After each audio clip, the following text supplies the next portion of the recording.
We're back here on the first team. I'm Joe Deleone here with Ryan Roberts to react to day 2 of the 2023 NFL Draft. Ryan, Joe, the trend continues. We talked about this yesterday. I don't know what these picks, man. And I'm not saying that they're bad picks. It's just unexpected is the way to put it. We had a kicker that was taken at the end of the third round. Unexpected is summed up with that one sentence. man, I'm trying to think of like some of the surprising picks that happened, Joe. Kobe Turner, former Richmond Spider, played Wake Forest for 1 year, was picked there late. Trey Tucker was drafted before Tyler Scott from Cincinnati, which was kind of weird. DJ Turner, the Oregon edge Johnson. rusher. Wait, is it DJ Johnson. DJ Johnson, sorry. Yeah. That was a weird one too. It's funny, they showed DJ Johnson's highlights as a defensive end. I'm like, that dude has some of the worst highlights ever because he has no idea what the hell he's doing, man. Like, he's just an athlete, bro. They're like, oh, it's so weird. There were a lot of weird picks. By that, I want to throw this out there. Yeah. So Tyler Steen was drafted a lot earlier than I think we expected. Yeah. And I tweeted this. It didn't really get any run, but the pick is a little questionable and it might have been a little too high when the first highlight you throw up on the screen is a player at Alabama playing against Louisiana Monroe. Yes. It's usually not a good start to a highlight reel. It's not, man. It's not. You know what else was a weird one? Because the Tyler Steen one was, I didn't like the Eagles back-to-back picks, man. They went from Tyler Steen to Sidney Brown. I'm just like, you drafted a below average offensive line, and then you drafted a strong safety that missed like 50 tackles in his career or something like that, like some crazy number. Linebackers, man. A couple linebackers we like went a lot lower than we anticipated.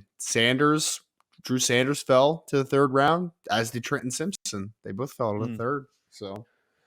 So today we're going to do very similar to what we did yesterday. So we're going to talk about the guys that we like where they ended up, the picks that we really liked, some of the ones that we're surprised by, that were unexpected. And then we're going to close out with 3 guys that are still on the board that fell and our thoughts on maybe why they fell. So I want to start off here with Will Levis ending up with the Tennessee Titans, and then also Hendon Hooker being a Detroit Lion. Mm-hmm. I like the fit for both of these guys.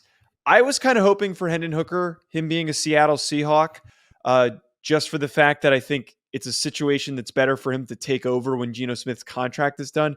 I don't know if Hendon Hooker can ever take over for Jared Goff because he's still pretty young. It's not like he is 33, 32 like Geno Smith is.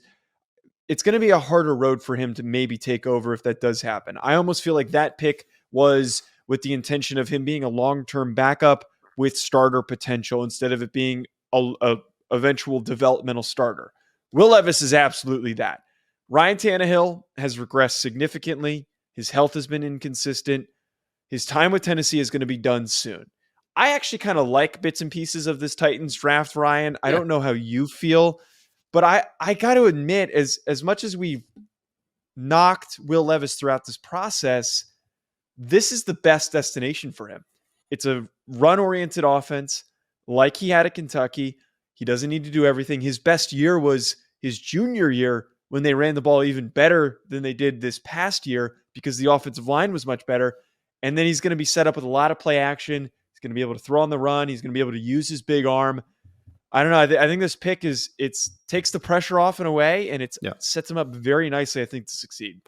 Well, I think the best system for Will Levis is kind of a heavy run scheme with a little bit of vertical stretch in your passing game, right? Like, because that's one thing that Will could do, man. He could push the ball down the field with as strong as his arm is. So I really do think that fit makes a lot of sense. I mean, I think you just said this, right? Like, do you think that it's the best possible fit for him? I mean, I can't really think of a team that's much better. Like, it's a good situation for him because, one, you can be a little bit patient with him because you have Ryan Tannehill. But 2, stylistically, I think it does fit. And 3, this just kind of seems like a Mike Vrabel kind of guy to me. Like, they could go out hunting. Well, I said that at the beginning of this process too. I've said that, like, if there's someone else that eats bananas with the peel on, it's probably Mike Vrabel or Dan Campbell. But yes, Vrabel was definitely one that fits that bill, and there's no doubt. Yeah, the Hendon Hooker one is Yeah, I think I agree with you there, man, because it's 25 years old. It's going to be 26 years old as a rookie. I think that I think that there's an outlook that he's going to be a career backup, but that doesn't mean that he can't ever start sometime during his career. But I think that this is Mm. definitely what he was drafted for. There's no doubt about that. Yeah, I think this is going to end up working out really well. Michael Mayer slides into the second round, and this Yep. is really weird orientation for the tight ends. He ends up being tight end 3. Sam Laporta goes ahead of him to the Detroit Lions. So Ryan, you don't know this. I on the YouTube channel, I keep checking the notifications on Yep. the channel, just kind of see. We're getting a lot of good views, but people have unearthed an old reel that short that I did at the beginning, or actually in the middle of the cycle, Oh no. where I crapped on Dalton Kincaid and I said that he shouldn't have been the first. He shouldn't be the first tight end selected. I also said it wasn't going to happen, and it does end up happening. I'm getting crapped on for that take. Everyone's clowning me for that take in the comments on that. Everyone is going back and commenting on this damn short. And I'm going to sit here and say this. I'm going to make this point. Michael Mayer is going to have a better career than Dalton Kincaid. I He's think going to have a so. better career than Sam Laporta. This is going to be a complete, absolute misfire. If you disagree with me, go screw. For all the people trying to rub it in my face, you're blatantly wrong. I'm standing behind this point. I know a good football player when I see it, and I see two guys that aren't good blockers, and one guy is going to step right into a scheme that is a perfect fit for him. Yeah. Man, you don't have to sell Michael Mayer to me, brother. You don't have to do it to me. I know that you're talking to the kind of the to viewership out there, but I mean, this is one of those Eh. situations where just some players that just get overthought like exponentially, man. Like it's just every literally, Joe, I was looking at that Lions pick because he was the 34th pick, right? It was like the pick right before Michael Mayer's pick. And I'm like, that's gonna be a tight end. I know it's gonna be a tight end. And then I saw it with Sam Laporta. I'm like, man, because I was even texting someone, and I'm just like, if that was Darnell Washington, at least I could have understood it because it's like they're Yes. completely different players, right? So like you value that type of player. But the Sam Laporta thing, like I don't get it, man. Like I don't he's not even a think it bad player fits. either. He's like, I don't know. I don't know. Yeah, and I don't even think it fits. But in general, the tight end grouping was weird. I will say, Yeah. I love Tucker Kraft being a Green Green Bay Bay Packer. Packer. Dude, that's such an awesome fit. He's gonna be. I really think that he's gonna get more production than Luke Musgrave. Musgrave went to he got drafted by who? I forget. The Packers. Oh, they both got drafted by the Packers. Yes, yes, they Dude, both got drafted by the Packers. what do they do? What are the Packers doing though? What are the Packers doing? This is, you know what this reminds me of, Joe? Do you remember a few years ago when they drafted two tight ends in the top 4 rounds, and it was Yeah. Josiah DeGuara and well, no, I'm sorry, I am picking the wrong team. Do you remember when the New England Patriots drafted Yes. Dalton Keene and then Devin Asiasi in like the first 4 rounds, both? I'm They just like, both why are we double dipping didn't at tight do anything. ends that early in the draft? Like that doesn't make any sense. I will say this though. Musgrave and Tucker Craft are very different. So it could potentially fit together. But I just don't understand why that was. I mean, well, I understand why, because your tight end room sucks. Like it's really bad, but still, it's it should fit well if it does work. But it's I don't know why you need to double dip that early. So you mentioned that the linebackers slid a little bit. Drew Sanders goes in the third round to the Denver Broncos. Dude, I think the freakiest one out of this, Trenton Simpson, I had a top 10 grade on. Yeah. I'm not gonna lie here. Yeah. Maybe I overvalued him, but it doesn't matter if I overvalued him because the spot that he landed in is going to boost his profile significantly. He's a Baltimore Raven. He's playing with Patrick Queen, Roquan Smith, and then on top of this, Kyle Hamilton. That is the most Yep. freakishly athletic defense in the NFL, without a doubt. Yeah, man. That the Trenton Simpson pick, because for the longest time the Ravens were one of those teams, right? It's like how the Chiefs are now, where it's just like they just get every value in the draft because they're good drafters, and like it just if you went from Ozzie Newsome to Eric DeCosta, and it's just like keep chugging along, man. Draft good football players. Who would have thought? The Trenton Simpson one was wild, man. To me, Yeah. ugh, crazy value, man. Absolute crazy value. Speaking of crazy value, Joe, there is one that I wanted to bring up here, and I had it. Oh, remember who my wide receiver 2 was? Josh Downs. Josh Downs, number 79 overall to the Indianapolis Colts, man. 79 overall. Talk about value in a vacuum. 79 for a guy that I predict I would have drafted in the top 32 picks, potentially. 79 overall. And now he also gets to pair with Michael Pittman, who, for people that don't watch the Mhm. NFL, Michael Pittman's a 6'4 skyscraper possession receiver. And now you get to do this dynamic space player to pair with him. What a value getting a guy like a Joshua Downs at pick 79. And look, the other thing too with this, you can clown on the Colts situation as much as you want. They're probably not going to be very good next year, but I don't know. They got a lot of really good pieces for that second year. Once Anthony Richardson gets comfortable, they get that offense figured out. Dude, they're set up really, really well. I do really like that Josh Downs pick for where it landed. Jalen Hyatt too. Look, me as a Giants fan, the fact that we ended up with three guys that we had discussed as possible options in the first round Yeah. as our first three picks throughout these three rounds, with Deontay Banks in the first round, with John Michael Schmitz in the second round, who's going to be our starting center, who we've said on this show is Oh, that was a the great most pick. steady. That was a great pick. Yeah, steady, consistent center who's going to step right in, or not low. I keep saying this, high floor, Yes. very high floor, will be so consistent. And then Jalen Hyatt is available in the third round. I like that pick. I'm not like in love with that pick, but he I is like it. such a good vertical threat. He's going to be such a. The reason why I don't like it like 1,000,000%, like I'm in like with it. I'm not in love with it. Is that if you were going to wait that long to draft a receiver, I would have much rather have gone with Cedric Tillman, a bigger guy. Because right now, like, who's the biggest guy in that receiving core? It's Darius Slayton, and he's also not much of a possession receiver. Yeah, it's yeah, man, it's Jalen Hyatt's a really interesting one though, Joe. You know what I'm trying? You know what I think that the Giants are trying to do? You know how they've kind of failed a little bit with the whole Darius Slayton thing. Like I feel like that thing never really worked out. Like that's what they're trying to do, but better this time, in my opinion. Right? Like just kind of that vertical oriented player. I don't know if Daniel Jones can even throw deep. I don't watch them enough. I just know Daniel Jones is not very good, but. And you made the Oh, greatest stop it. you made the greatest sniper video of all time on Daniel Jones, which was the best thing ever. But that's another conversation for another day. One of my favorite value picks, if we're talking about value Yes, picks, Ricky Stromberg, baby, number I knew 97 that was coming. overall. Washington Commanders. Commanders have a need at the center position as well. They need to build through that. I wouldn't be shocked if Ricky Stromberg starts as a rookie at some point for the Washington Commanders, and he's the starting center for the foreseeable future. Man, I mean, I high on him. Obviously, top 25 player in the class, and for me, fallen almost to pick 100. Like tremendous value of a Ricky Stromberg. He was in our top consensus top 25. Like I know we both like him a lot. So Yeah, I think that's going to be one of those picks again. He ends up in a spot where he won't have really any competition because who is the starting center for the Commanders? it was the kid. I think he was from Wyoming. Give me 1 second. I'll be able to tell you. He But he, to that point though, he steps into a spot where he can start. They can build the rest of that offensive line around him. Chase Roulier, Who who was out of Wyoming a few years knows ago. who it was? Yeah.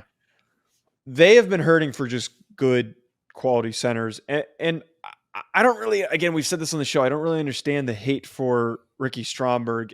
I really do believe in a couple of years we're going to be saying, "How the heck did we let this kid fall this far? How did Yeah. we let him still be on the board this late for a team like the Commanders to scoop him up?" Their offense, they still need to figure out quarterback. Yep. But they might be fine next year, man. They might be able to be a competitive offense in the NFC East if everything can go according to plan.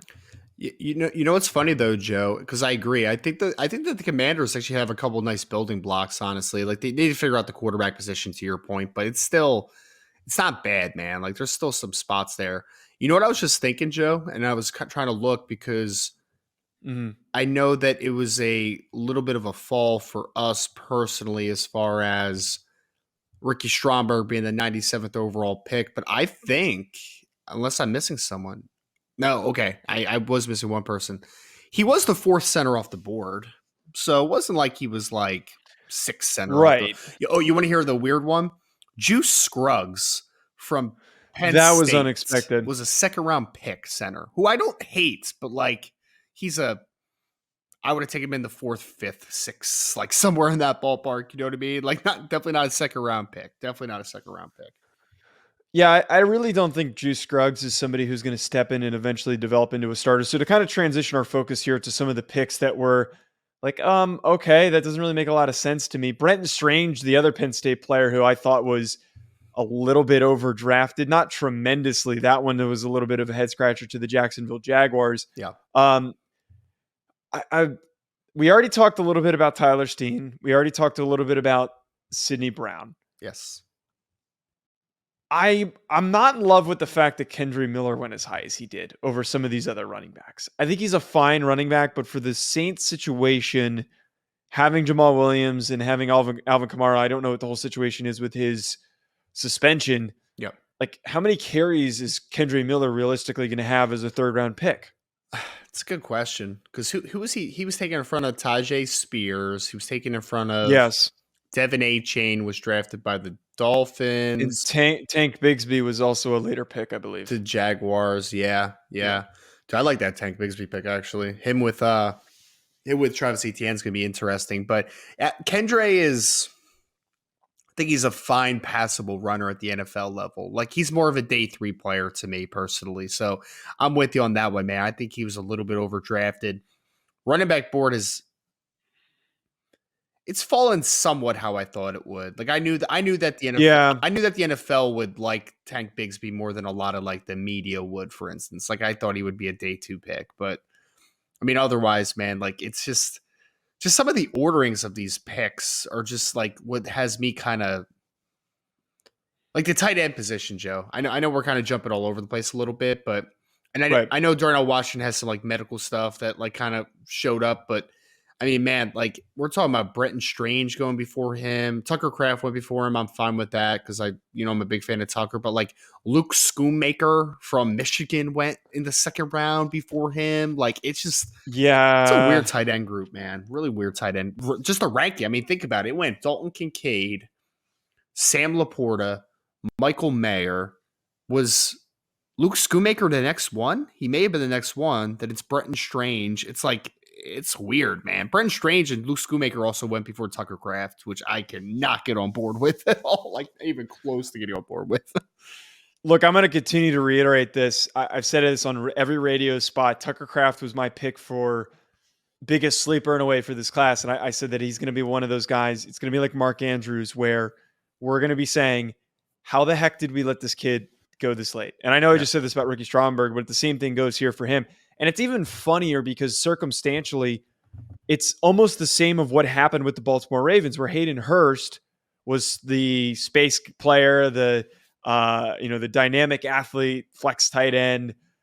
He doesn't pan out for the Ravens where he was picked, and then Mark Andrews, the third round pick, is the one who succeeds, and it's the same bit. It's literally the same bit, except Musgrave went in the second round. I really think it's going to be very eerily similar.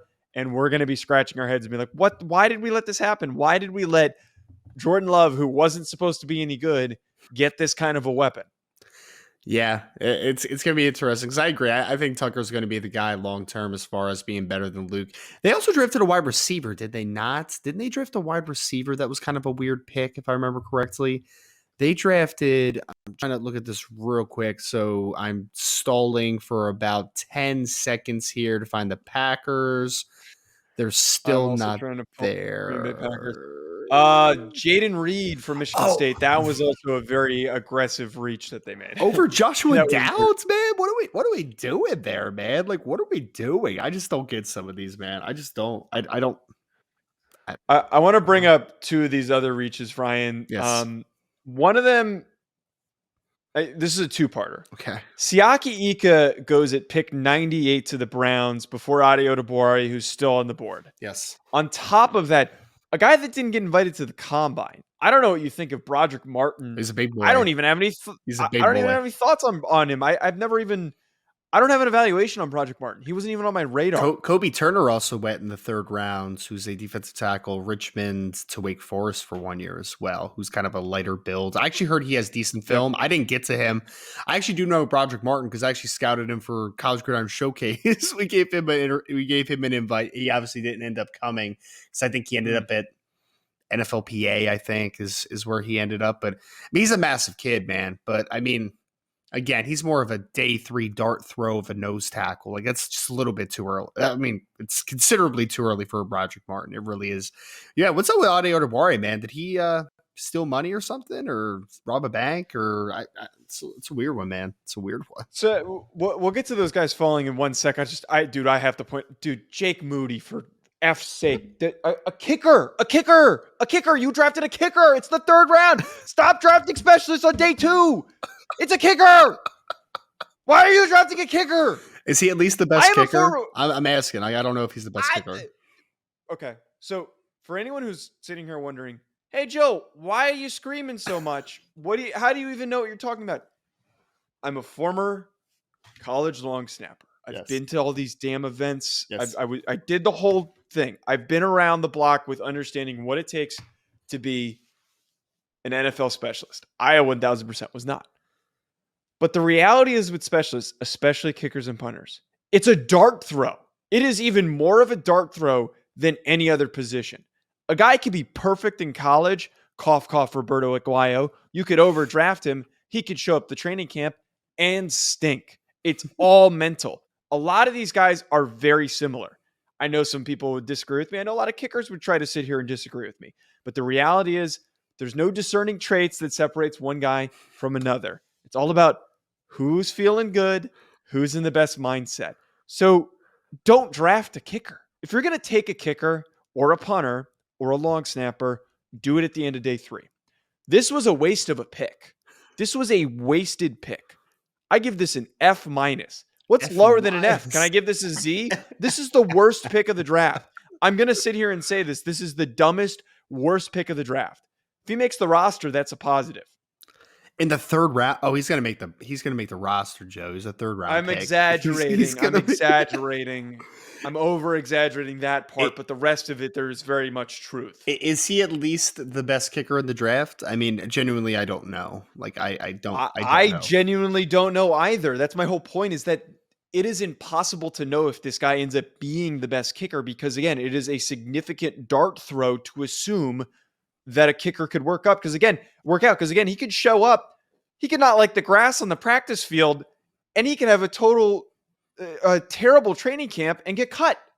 It happens all the time with these guys. Yeah. Their head cases. It's all about how they feel mentally. It's all about consistency. It's such a stupid position to evaluate, and to take one this early, you could have gotten the next guy down on the board. I don't even know who the next guy down on the board is because it doesn't matter. Aaron Mevis. Mevis. That's my Ryan. Pick. Yeah. Final thought on this terrible rant. I'd be willing to bet a UDFA guy sticks longer in the NFL than this guy does. I'm not going to take that bet because scouting. It happens all the time. Scouting specialist is not my bag, man. So I'll let you have this, sir. I'll let you have this. Do you have any thoughts on this though, separate from me screaming? I mean, I'm not a fan of. I'm more okay taking punters than kickers. I don't know if that's a hot take or not, but I'm more okay with taking punters. Not in day 2 still, Fair. but like I feel like finding a rare punter is harder than finding a rare kicker. I don't know if you agree with that or not. I don't entirely agree with that. Oh man, I agree with it, Joe. Just agree with it. Okay. Final thoughts here, Yes. Ryan. Ade Odubare falls out. Yep. Keely Ringo falls out. Clark Phillips falls out. Yes. And then DeJuan Jones. Those are all the significant guys that have still not been picked yet. Uh-huh. And it's not even like, best available. I'm pretty shocked by how far these guys fell. And I think that most of it was injury related. And I think that DeJuan was mentality related. And Clark Phillips was just size related. Yeah. Yeah. Does Adi have an injury? I'm actually curious about that one. I don't know, man. Maybe it's the tweener thing. It might be the tweener thing with him, honestly. Might be. I think it is. And I also think as media members, we got excited by the workout. Yeah. and the Senior Bowl, and we all collectively overlooked the film because the reality of the film is not that impressive. Like, I hate to say that if he doesn't really know what he's doing. You know who that reminds me of? Do you remember the East Carolina offensive tackle that came out a couple years ago, Deontay Smith, Yes. who Yes. ended up going to like the fourth or fifth rounds? And I remember he was the Senior Bowl darling, man. Like everyone loved him at the Senior Bowl because he was good at the Senior Bowl.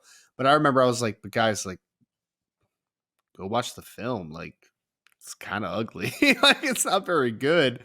And then he gets drafted in like the fourth or fifth round, and I don't even know if he is on the Bengals currently, but I know he hasn't done anything with the Bengals. You know, like it might be one of those situations. I don't know 100%, but it's just some of them are a little puzzly, man. Like the Keely Ringo, you know, the injury conversation as far as the medicals, like that's a talking point. If Clark Phillips has fallen this far, Joe, just because he is a smaller, undersized corner, I think that is so stupid and so lazy. I do, man. His film's so good. His film's so good. I'm seeing 5'9". I'm seeing 5'8" wide receivers come off the board left and right. So I don't want to hear all about the size thing. Don't want to hear it. Yeah, that certainly could be a pick that could create regret for some of these NFL teams. I think it's going to wrap us up on as it's late. We're going to do a day 3 recap, and then Oh, we'll probably come back Dewan around. Jones. Dewan Jones. Lose some weight, brother. Thank you. Oh, that's it? That's it, man. You think he's just too heavy? I think he's too heavy, and he's not as much of a worker as he should be. Just leave it at that. Yeah. We'll see what happens on day 3 when they're picked. Folks, at Joe Deleone at Rising Draft. We'll be back with more. Enjoy the rest of your week.